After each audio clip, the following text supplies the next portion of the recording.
Okay, we're going to start this video off with a little bit of an explanation, a little bit of backstory to me and bolt action, and we can talk through that, and then I'll tell you about why I'm making this particular video. So, for people who don't know, I do and dabble in some bolt action. That set was very kindly sent to me by Warlord Games when I became a content creator and all that kind of stuff, but these two I bought by myself, own cash in hand, well before I started making any kind of videos. Big fan of World War II as a historical setting.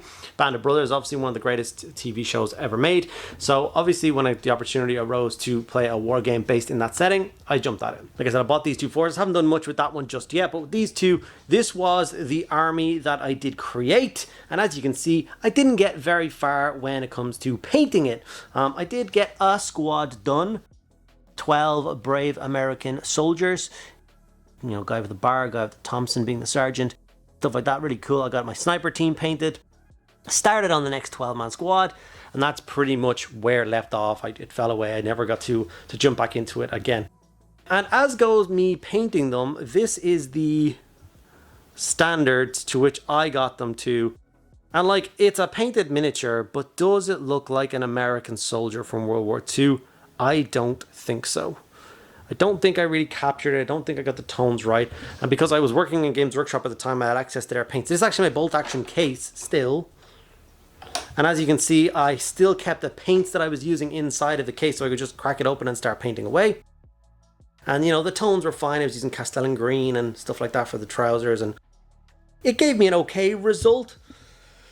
But then Army Painter very kindly sent me these, including this one, the American paint set, to try out. Genuinely, I was just asking them for some Fanatic paints. I had a passing comment on one of my streams that I hadn't had a chance to try the new Fanatic paints just yet. And funnily enough, one of the guys that works for Army Painter was in my stream just hanging out and chatting. Didn't know he was there. Quickly sent me a message and said, "Do you want me to send you over some paints?" I was like, "Oh, sure." So he sent me over that set very nicely and some of the new triads. And he said, "I'm going to throw you in the historical sets to try as well." And I was like, okay, let's see what they're all about. So there's 3 of them. There is a German one, a British one, and an American one. This is the paints you get with the American one. And I thought it would be a fun exercise for me to see if I could rekindle my love of bolt action by painting up a miniature using the new World War II Army paint sets. And I'm going to go for a particularly special miniature. Here is the dog tags from said miniature. This is one of the collectible models from Warlord Games. You can choose to base him on a normal base, or you can decide to put him on his dog tags as a scenic piece, but I'm always for getting a model like this guy on the table. So this is an actual miniature of Spears. So I'm very excited to get this guy painted up, get some paint on him, hopefully do him justice. I also have Spears, which is a potential other model I could do. So yeah, I'm going to dive into the World War II American paint set today, 20 Fanatic paints. It's going to be a very different style to what I'm normally doing. It's no contrast now. I'm not using any Army speed paints. I do have them, but I'm just going to be delving in with kind of traditional painting, seeing what I can do with the American paint set to make Winters look proper like he did in the show. So let's kind of dive in and have a look at that. But yeah, if I do get a good enough job on him, perhaps I'll paint the rest of my American army and get some games of bold action soon, which I would really enjoy. So, all right, let's get into it. Okay, so this is my Winters miniature. Obviously, I got him a long time ago. He was a special edition model from Warlord Games over a decade ago now. And I finally managed to get some paint onto him because of the new historical range. So I used my Colorforge matte black spray. But anyone out there who knows and has sprayed metal miniature, pewter miniatures before knows that it's almost impossible to get the entire thing. So I did go in with matte black from the set and give it a quick coat over it again to make sure I covered it all. Now I'm doing an old school trick, which is it's really hard to pick out the details on a matte black miniature. It's so annoying. It's like you cannot tell what's a pouch and what's a button and a buckle and everything like that. So all I did was I grabbed the medium drab color from the set and I dry brushed this over the entire miniature very lightly. And as you can see, it won't affect the paint job at all, but all the details are now screaming off of that miniature, which is going to allow us to pick out and block in all those base coats really simply and really easily. So that's what we're going to do now. We're going to dive in with those. So at the beginning, it's actually quite hard for me to pick out what the hell the airborne is supposed to look like. If you look up pictures from like Band of Brothers and stuff like that, sometimes the uniforms look green, sometimes they look tan. It's a real big pain. Obviously, they have chosen the Paratrooper tan, and that does appear to be the official color. I swear in some of those pictures they're green. So I've decided to grab these 3 colors to get my first kind of bits of base coat in. Paratrooper tan for the uniform, canvas for all the pouches, and boot brown for any of the leather out of the boots and some of the leather straps and stuff like that. So without thinking, I went straight in for the Paratrooper tan and I started to block in the kind of fatigues, which is the jacket and the trousers, except for the shoulder pads, or sorry, the knee pads. The knee pads are supposed to be in green to match the helmet as well. And obviously it's been a long time since I've painted a miniature in this fashion. Normally I would spray black and then I would spray it with a light gray and then I would do all my base coats with contrast. So in this case it would be Army Color Speed paints. But I decided I was just going to stick with this paint. We're going to do this paint range, a proper run out, and see what we can achieve with the historical American paint set. And the first thing I noticed was, well, actually I didn't notice it straight away. It took me a minute or two of painting before I realized the coverage is absolutely incredible. Like, I have used Games Workshop tan colors before, anything that's bright. Trying to paint that over black would have been a nightmare. This was one coat, nice, solid, pure. It was amazing. So big thumbs up for coverage so far on these historical ranges. Obviously now grabbing the canvas color and getting those straps in, the webbing, some pouches, all those kind of bits and pieces. We're going to block in with those colors again. Once again, canvas is an even brighter color than the Paratrooper tan, and it is having absolutely no problems getting a solid coat on those pouches and stuff. So still quite impressed by that. Boot brown for, of course, the boots. The paints are fairly well laid out. It's fairly easy to figure out where to put what color and how that should work, which I think is really cool. It's only when it gets to the kind of layering stage that you have to work it out yourself. I watched a couple of videos myself, try and figure out what you were supposed to do. And there's lots of videos out there for a standard American trooper, but not so many out there for the airborne. So I had to wing a few things. Medium drab, which is obviously that green color.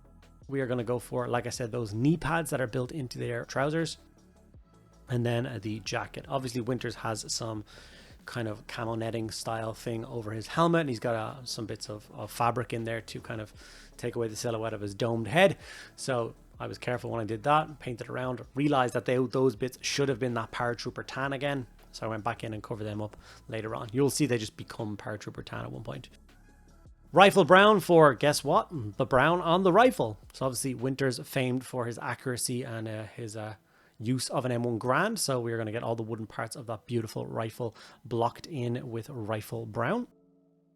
Doesn't matter if you hit the bits that are supposed to be silver. We're going to be painting those bits in a minute anyway, and we'll get some good coverage. Steel, which is historical metal color, which is what we're going to use for all the buckles and the rest of the rifle. I always felt like these models should have been green. Like if you're, I don't know, a soldier fighting through Europe, I figured green. But there's some photos I took of the finished model at the end where you will see it in its setting. And man, he blends in so well. It looks really cool. So I can't wait to show you those at the end. Rosy skin to, of course, block in his skin tones. If you're enjoying this video, please make sure you give the video a like. Make sure that you're subscribed to the channel. And if you want to see me do videos on the other historical sets, both the British and the German, please do let me know in the comments below. I'm more than happy to facilitate people if they need those videos. I just need to know. So like I said, jump down in the comments, say I would love for you to do a Panzerfaust or whatever, and I will jump in on get that done for you. I will, of course, be doing a lot more videos on the standard new war paints range from Army Painter that they very kindly sent me. I'm very excited to get stuck in with those. But since they very kindly sent me these historicals and I've got some bolt action to get done, I decided I would do that first. Doing that medium tone now and giving the entire model a coat of that. Even the skin, we're going to work up the skin later on, so don't worry too much about getting that in. And I got some texture paste, some AK Interactive's Dark Earth texture paste on the base, and then I just let that all dry. What I was finished with was this, and then it was time to start building up those colors again. So for the flight jacket for his kind of jumpsuit, we're going to go for that Paratrooper tan again. Because we've darkened it down with the medium tone, we can go back in and lightly highlight all of those fatigues with that color again. I don't want it to be bright. I don't want to mix it with anything and make it like really stand outish. It is still supposed to be like a military combat uniform, so it's supposed to blend into the surroundings a little bit more. So that drab tone is definitely what I'm aiming for, and I think is the right color by just going back to Paratrooper tan. For everything else though, we probably will require a little bit of mixing. So we're going to go for medium drab and light drab mixed together about 50-50. And then we're going to use that to highlight his knee pads and of course his standard military helmet on his dome.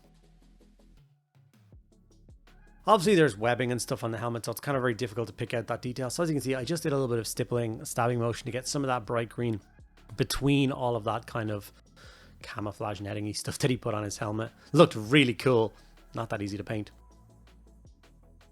We mixed the canvas color with just a touch of white to brighten it up a tiny bit and used that to highlight all of the straps and pouches and all those kind of bits and pieces. You can see how fast I'm using the brush, how little paint I'm leaving behind. I just want to add just a very quick highlight to those bits. Make it look like we actually put some effort in. Mixing a tiny bit of canvas then into the boot brown. Once again, does the same thing. It lightens up that brown, and we can use that to highlight all those leather bits. So the straps that go over his shoulders, his boots, his gaiters, anything else that you think, the holster for his 1911 pistol. You want to get those all done with that as well. Going for the warm skin tone shade now, and we're going to apply this to his skin. Obviously his hand in the stop motion, and obviously his face and neck and bits like that. Just adding a little bit of warmth into those face areas. And obviously separating the face from the actual uniform. I think in this exact scene he actually had camo paint on, I can't remember, but I wasn't going to do that. I even used the rust color to dry brush over the brown texture paste. I do a little bit of orange and a little bit of the canvas color, very lightly dry brushed over the texture paste to give us a nice soil texture. And then I rimmed the back, the base with a bit of black, matte black again, and we were laughing. When the shade on the face is dry, we went in with a tiny touch of rosy skin and just highlighted cheeks, nose, you know, tip of chin, the fingertips, knuckles, those kind of bits, really high bits that you want just to add a tiny bit of highlighting to. We're going to do with the rosy skin. Now, it wouldn't be Normandy if we didn't add in a little bit of foliage.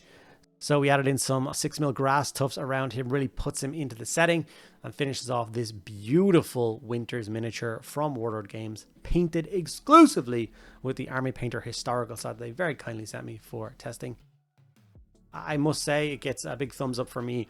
I was worried I wouldn't have all the paints I needed. I absolutely did. The coverage was fantastic. Mixing them together was super easy and got the right tones for me. So I would back these historical paints if you need them to paint any of your armies. I do recommend them.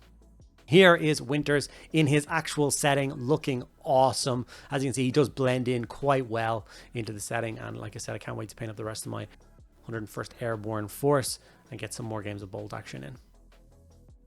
Well, of course, got a couple of pictures of him in just a standard white background to give you a couple of examples of what he looks like. Hopefully you enjoyed this. If you did, make sure you check out all the other bits and pieces down below to help support the channel. And hopefully I'll see you guys in more bolt action videos very soon.